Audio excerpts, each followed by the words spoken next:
Amazing battlefield awareness. They knew exactly where every member of Ekko was. They almost threatened orange steal from Caldisi, but they're not done. A stun and a knock-up. It's still Matilda Airlines here for Blacklist International. Blacklist is showing what they want to do with this draft. You want to establish control. You want to make sure that the Riverside, you're winning. And the specialty of having a Matilda is when someone overextends, they're not really overextending. In their previous fight in the Turtle, they were very focused. What do we want to do? Turtle first, but now they want to kill. And they get it, right? It's onto Venus, the roamer. Anything that Ekko can get here in the first 5 minutes, they will. In the first 2, they were willing to trade and get some advantages, but now wait, a stun onto Oheb, forced out the 7 force. Pops the Purify as well. The real world inflation almost catches Oheb, but he is able to get out of that one.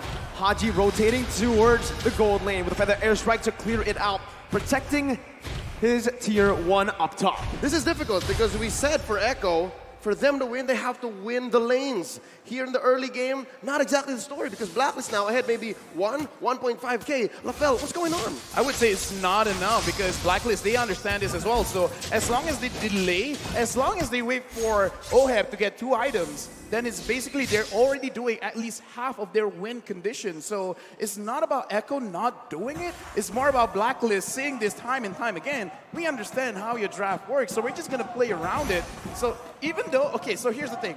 Ekko, they needed to win by 2K, by 2,000 gold. That's LaFell's threshold. So if Blacklist having 1.5K lead ahead, they're really at the driver's seat. Well, right now, it does seem that way, but Ekko are going to be able to force it out. Oheb going to be caught low, but Venus comes in to save Oheb again. Haji with the rotation, circling, eager to lock Yaoi down. Good selection right now. So the airstrike will come through. Yaoi going to be able to get the stun down onto Venus before he gets taken low. Now, guess who's here? It's Sanji with real world inflation. Jumping in, but that you go. It's going to be the guiding win. Haji going to be slain though by Benny, who uses the chaos to take him down. Sanji still poking Venus down. Ekko are looking to get the siege down onto the tier 1. Meanwhile, on the turtle side, Caldisi is going to be taken low with Sanford with the 2v2. That's going to be the bravest fighter. Popped into the back line right now. It's Caldisi going to be able to find it, and Wise is going to fall. Edward finding the stun onto 2 with the eye for an eye to dodge away from the CC. But still, Ekko, they win out on that trade. Not just that trade, but on 2 fronts. They pushed up top, got a kill down bottom, and took the last turtle of the game. We got a lot here because, again, 500 gold, that's great, but Sanford having 1 kill. He has 1 stack on his emblem, and now looking at this, he's in too deep. He's looking for a steal here. He does get the orange buff, not punished enough by Blacklist International. Oheb and Haji falling in the gold lane once again. We spoke about this. Winning lanes is how Ekko can get it done, and Benny, 3 kills on him right now. Finest example of Caster Curse. You start talking about it, you start questioning it, and it comes up almost immediately. Yaoi with the Numenum Blast! Deathness welcome to cancel it out. That's the anti-CC coming in. As Sanji does the damage onto the tier 1. Bravest fighter with Sanford just to get out. Get that anti-CC down, unstoppable. Meanwhile, Blacklist International trying to make their way up to the gold lane. Gonna be poked down by Benny as Caldisi sieging down that tier 2 in the gold lane. Caldisi gonna be careful here, takes the turret down, gets out with relative ease. What a swing for the House of Highlights. Unbelievable. I can't believe that maybe 4 or 5 minutes ago we were talking about how Blacklist was ahead, possibly way past the LaFell threshold, but now it's Ekko who's pushing it, 2.5K ahead. Well, they have gone way and above the threshold, and the way that they did it is because they understand, okay, we're just going to stay in lane. There's no use trying to out-rotate Blacklist at this point, so we're just going to say because Oheb is going to be the one that's going to deal a lot of the DPS damage later on, so shut him down first. Right now, there might be a skirmish in mid. But the airstrike was used up just to clear up the waves. Ekko, with this composition so far, can constantly be threatening these sieges. And also, they can also be looking for a lot of plays on the map. A lot of kill pressure here in their lanes. Yep, and that's why they're ranked first in average kills so far. 16 plus, because the way that they attack the game, the way that they approach it with their strategy is they want to convert from kills. They don't want to take objectives only. They want to win first and then go from there, which is, I think, what they're doing here. They're baiting the Lord. This is a Lord dance if I've ever seen one. Oh, Sanji's taken low. Edward jumps in, but Sanji flickers out on the final blow. The Petrify still available by Edward right now as he uses eye for an eye, but Sanford notices that. Jumps in with the bravest fighter. A lot of resources spent already as Wise looks for a better position. Haji going to be able to actually dash in with the wing by wings as that's when the Blast connecting onto Edward. Edward going to be taken low, taken down by Sanford. and that's gonna be a 50-50 play around the Lord. Wise here versus Cartesian. Carl takes it down. It's on force by Oheb. Not enough to deal the damage right now. Xiaoi's gonna be able to get the stun down onto Haji, who's gonna be able to dash out of that one with wings by wing. Feather airstrike to snipe Sanji down. Benny! With the dash, takes the kill onto Haji. Was that Benny Cutie DD? No, didn't even need the flicker. Dude, that was Benny QT. And again, looking at the items here, because we got to see whether they are strong now or not. Looking at Benny Cutie, having 3 core items, Cloud Destiny, Lightning Treasure, as well as Divine Glaive. Right now, oh my Venus getting engaged by Yaoi. Numenon Blast again, locking the Queen down. Venus gonna be chased down under the tier 2. Wise here providing the support. Carl TZ looking for an angle, but will back off for now. Tier 1 falling in the mid lane. Ekko pushing the pace and the tempo. Thou shalt not take my queen, says Wise.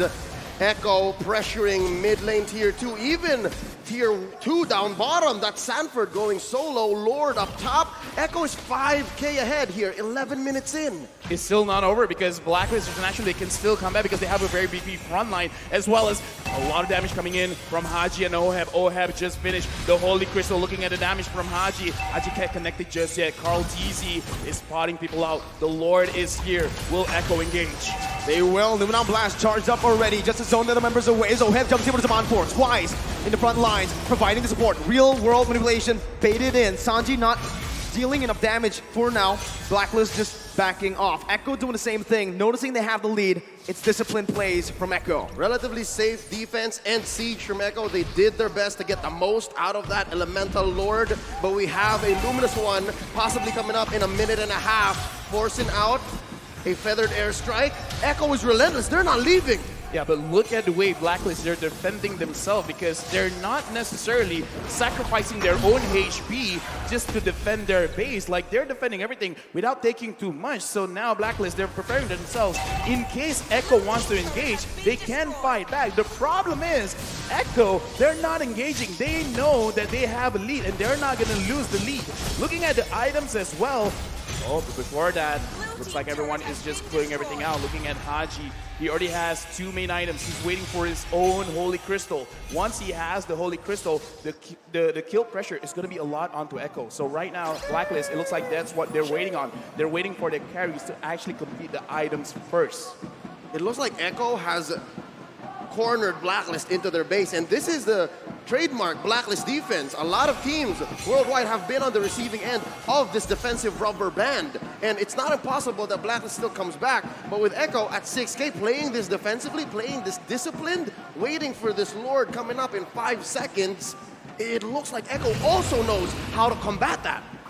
It's gonna be really tough now with a 7,000 gold lead technically built up by Ekko, but with Blacklist minimalizing their losses, it seems like despite that 7,000 gold deficit, they're still able to contest, they're still able to open up the map without grouping up as 5.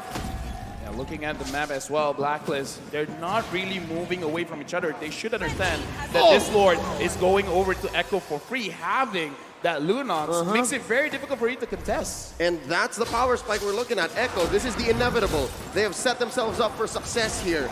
And for Blacklist, the answer is to send Agent Zero, send Edward into the long lane and try to push that because not a single tier 1 has fallen for Ekko. They didn't even have to use the Retribution, by the way. So Carl TZ was able to steal the purple buff away. So right now, again, Ekko just building up the way, slowly but surely, to finally take some base turrets down. This is what kind of feels bad as a Baras. You kind of don't care too much about your buffs getting taken away, but what you do care about is it's hard for you to maintain those stacks because Baras is at his strongest at like, what, 15 stacks? Because looking at Wise now, that is a pretty small Wise. That's a small dinosaur there, and you're right. While Ekko's taking away even the small camp, the small creeps in Blacklist jungle, and then freezing the waves, waiting for it to sync with this Lord, then this is the best that Blacklist can do. Oh, there's a couple of ults spent in. Oh, very low. And we're going to be caught on the Numenon Blast as Benny jumps in with the damage. And that's the combo, the notorious one. As Ekko now looking for the siege into the base turret in the mid lane. Lord still marching in the top lane. Concealed play going to be popped in. Ekko looking for more. That's for the airstrike popped in, but look at Sanford, he flickers under Haji, but he's going to be able to get out for a bit. Haji going to fall. The circling eagle does not save the queen. Oheb, the last man standing, but Ekko will secure game number 1. Ladies and gentlemen, here we go. indoor Sinayan, and all across the world, I hope you're ready. It's time for game 1 in this best of 7 between Blacklist International and Ekko. Looking at both drafts, I would assume that they're not going to fight a lot in the early stages of the game. They're going to fight around Riverside. They're going to fight for the control around the turtle because they want to make sure that they have the levels first. So if you see any kind of rotation, it's all about maximizing the minions to make sure you get as much level 4s on your heroes before going into the turtle phase. With 2 utility junglers, this is what you can expect, right? A lot of emphasis around the mid control. Why? To control the neutral objectives like you mentioned earlier. They control